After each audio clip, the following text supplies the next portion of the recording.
Isang taon pa lang ako, nasundan na ni Toto.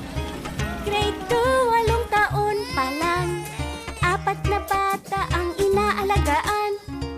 Grade 6, 12 na ako, kasing dami na ng pamilya ko. Sabi mo, pasensya na, walang pera kaya mag-drop out ka. Inakom, sabi mo kami mahal nyo, ari ko pati kayo nagplano. Sana hindi gutom at nag-aaral pa, alaga't malusog ang buong pamilya. Hello, everybody. My name is Teacher Jazz, and welcome for today's session. Our topic for today is all about critique on responsible parenthood and reproductive health act of 2012, RA number 10353, or also known as the Reproductive Health Law. So our discussion for today is the legal perspective of gender and society. I am sure you already have background or prior knowledge about the Reproductive Health Act because we already encountered this act in our junior high school or even senior high school years, because this was reenacted into law year 2012. All right, we have started our discussion with the video I have recently played. It was a commercial on the responsible parenthood released by the Department of Health years ago. Let us have first an analysis. You are viewing now in the screen the picture of Pacquiao family. So Pacquiao family is one of the most prominent and influential and rich family in the Philippines. So as what you can observe, Manny and Jinky Pacquiao have 1, 2, 3, 4, 5 children. So can we consider Manny's family as a big family? All right, and maybe, or the other people would say, yes, we can consider this as a big family. All right. How about this one? Marian Rivera and Ding Dong Dantes family. They have 2 bright and beautiful and handsome kids. One boy and one girl. So how about this one? What can we now state the difference between Marian and Ding Dong family with Pacquiao family with this in this picture of a family? I am sure you already have personal judgments or shall I say observations about the 3 pictures that I have presented a while ago about the different family. So let's proceed to our discussion. If you were to choose to build a family in the future, how many children you wanted to have? Personally, I really wanted to have at least 3 kids, maybe 1 boy or 2 girls, or 2 boys and 1 girl. So what's your plan at your age? Now I'm 19 years old and I have this plan to have 3 kids in the future. So how about you? Do you have plans about making a family, or how many children you wanted to have in the future? All right, that's good to hear. In 2012, the Philippines finally saw the enactment of the Reproductive Health, or RH bill, after a long and arduous battle in the legislative mill, surpassing 4 Congresses. In fact, Filipinos can now benefit from a law that will provide comprehensive information and services on reproductive health. So in 2012, I really observed or heard in the TV and in the other news platforms about this very long and comprehensive debate that was happened in passing this law, because there were really oppositions, specifically the Christian churches, the Catholic Church. They were really opposed na hindi dapat maisabatas ang RH or the reproductive health bill before, and now it was a law. So what is inside this reproductive health bill and now a law? Why it became, why there was an arduous battle in the legislative mill. So let's proceed. The Responsible Parenthood and Reproductive Health Act of 2012, or RA 10354, the RH law, was primarily enacted on a vision that poor will have access to reproductive health goods and services which they cannot afford, especially those who are people who are living in the marginalized sector. This is the primarily concern and vision of this Reproductive Health Act of 2012. With that being said, this law will focus on the poor who has likely have sufficient access to information about the proper use and effectiveness of these reproductive health products. So what are these reproductive health products? These are the contraceptions and many other products that the health sector are giving access to all the people, poor or those who are in a private or yung mga wala sa laylayan ng mga sectors.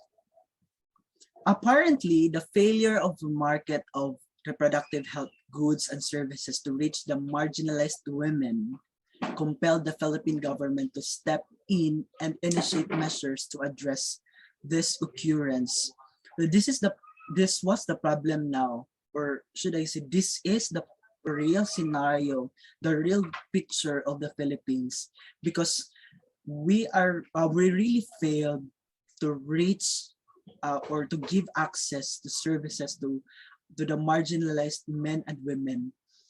However, this reproductive health law was depicted by paintings of promoting abortion, thus shameful and frowned upon by the Catholic Church. So it's because the health sector saw that meron talaga tayong mga kakulangan in terms of access to reproductive health goods and services. Kaya nag-initiate na lang sila and stepped in, and finally they enacted this law. But however, there were really oppositions who they comprehensively studied and looked upon the pros and cons of this reproductive health law. So ayan, one of the example of the oppositions who really stood by it under decision that they were really against was the Catholic Church and the other Christian churches in the Philippines.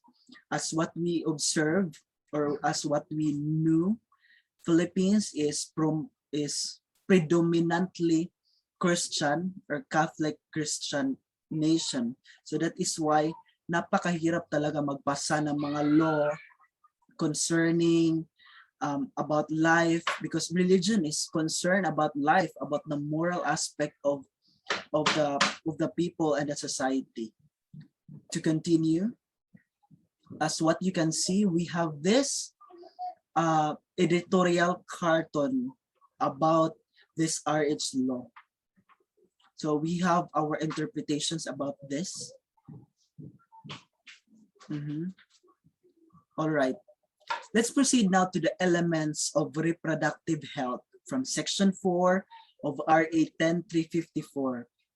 First off, family planning information and services, which shall include as a first priority of making women of reproductive age fully aware of their respective cycles to make them aware of when fertilization is highly probable as well as highly improbable. So this is the first elements of reproductive health.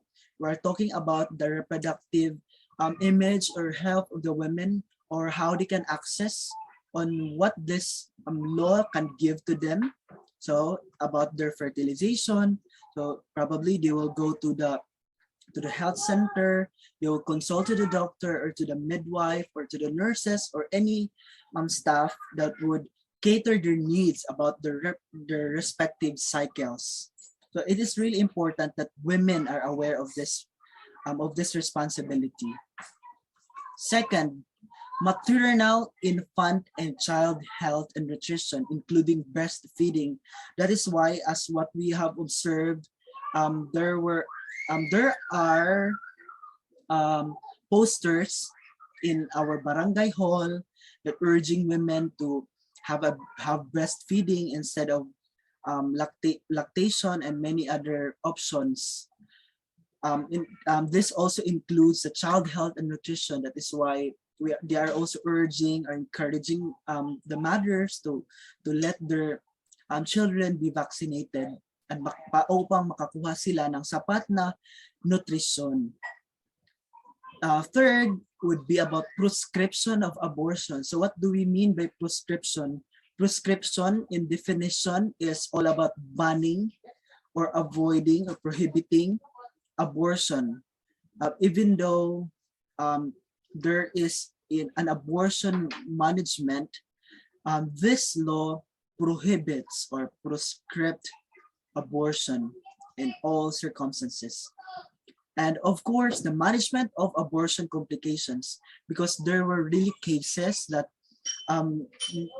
especially teenagers or married couple really took an option about abortion. So what this law could help them, or how can this how can this law could help those people who were engaged in abortion?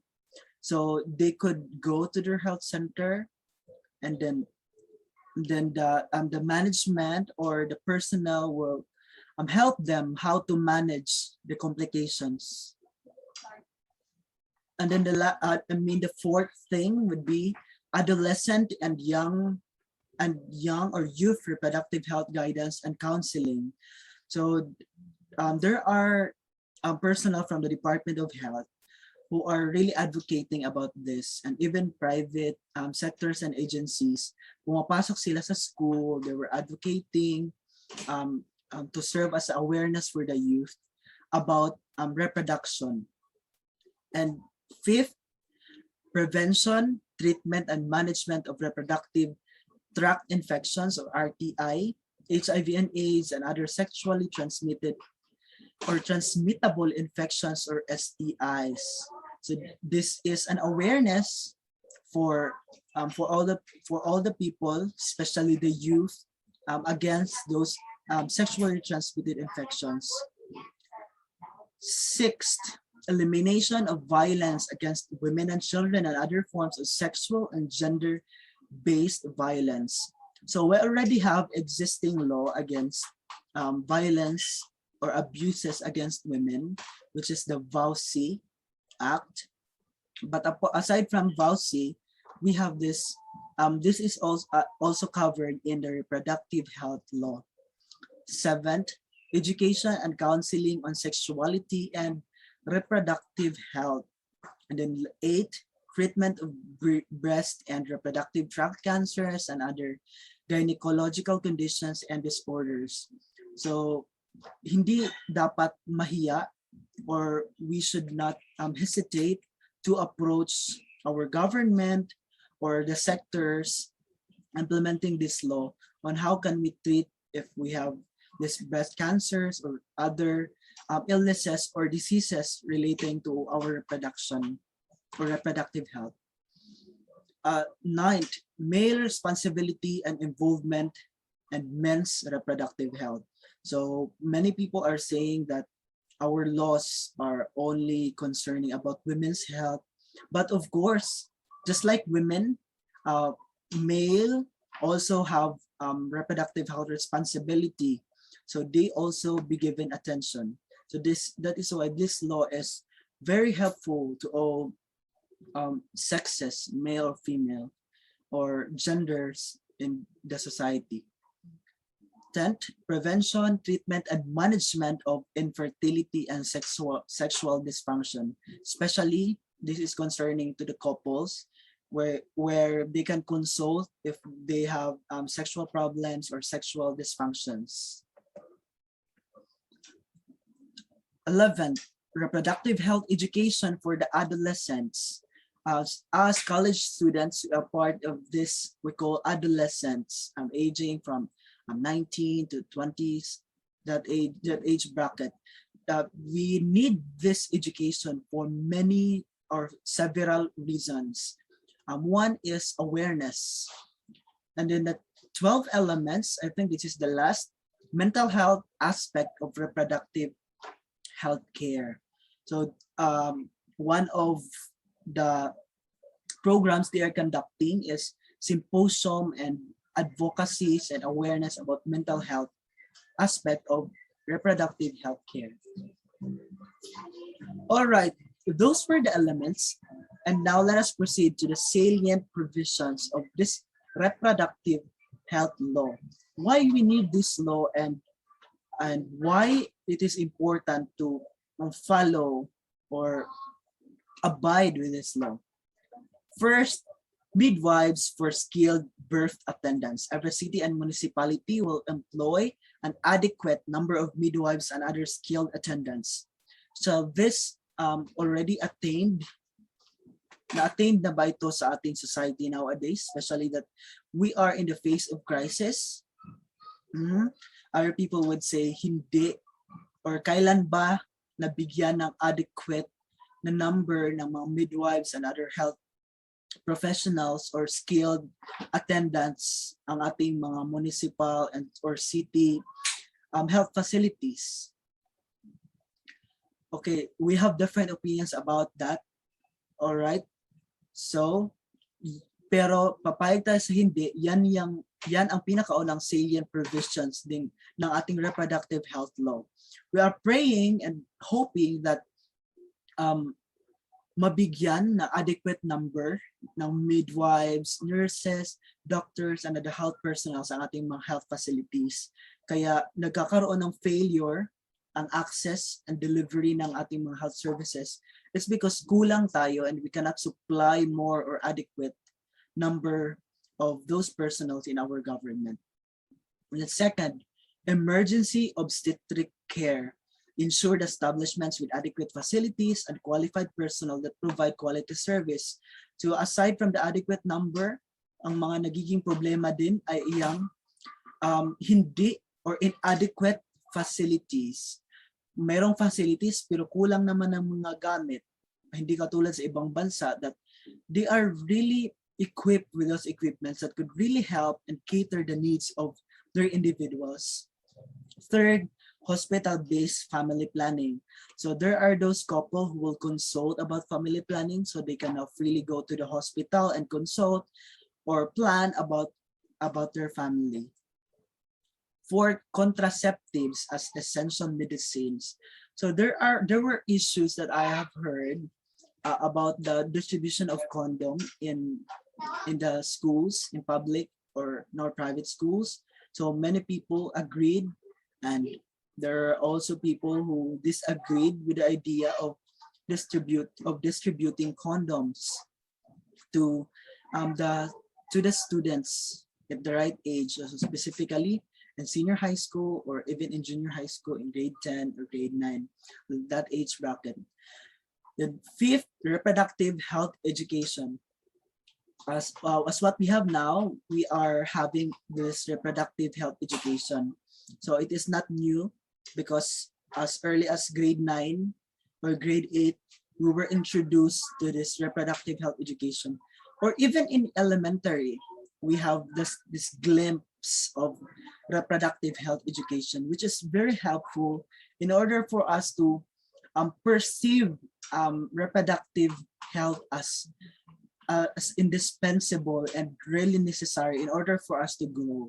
So sana hindi malagyan ng malice kasi yung iba hindi appropriate yung pagkaka-deliver sa kanila na information. So kaya nabibigyan ng malice or parang nagiging taboo yung reproductive health education para sa kanila, especially when we're talking about sex or reproduction. Apart from the general concern of reducing maternal mortality and providing access to reproductive health services, this law gives premium to making RH programs available to the poor. So because this is for the poor, all of the services must be given to the poor and most importantly, equal access to all the people. Sadly, it has been confirmed and established that there is a big difference in the wanted and total fertility rates among women from the poorest quintile. As of 2018, women from the poorest section of the society would have wanted an average of 3 children, but actually had an average of 5 children, and there's a difference of 2. So that was the data here in 2018, that there were really answered in the survey that they only wanted 3 children, but it became 5, especially now in the pandemic. There's a latest survey of PSA that our population really increased. All right, how will this RH law ensure the reproductive health needs of the adolescents? Compared with other ASEAN countries, the Philippines ranks 3rd in terms of teenage pregnancy with a birth rate of 51.6%. This is too high among women ages 15 to 19 years old. So as what we have observed, this issue is not new in the Philippines. We are in the marginalized sector, and among these issues were teenage pregnancy. And unfortunately, the Philippines is the only ASEAN country which registered an increasing trend in teenage pregnancies. All right. So this reproductive health law will ensure that we can have an equal access, an equal opportunity to health services, and will give adequate number of health personnels and appropriate, or I mean adequate facilities that would cater our needs and would give us education about reproductive health.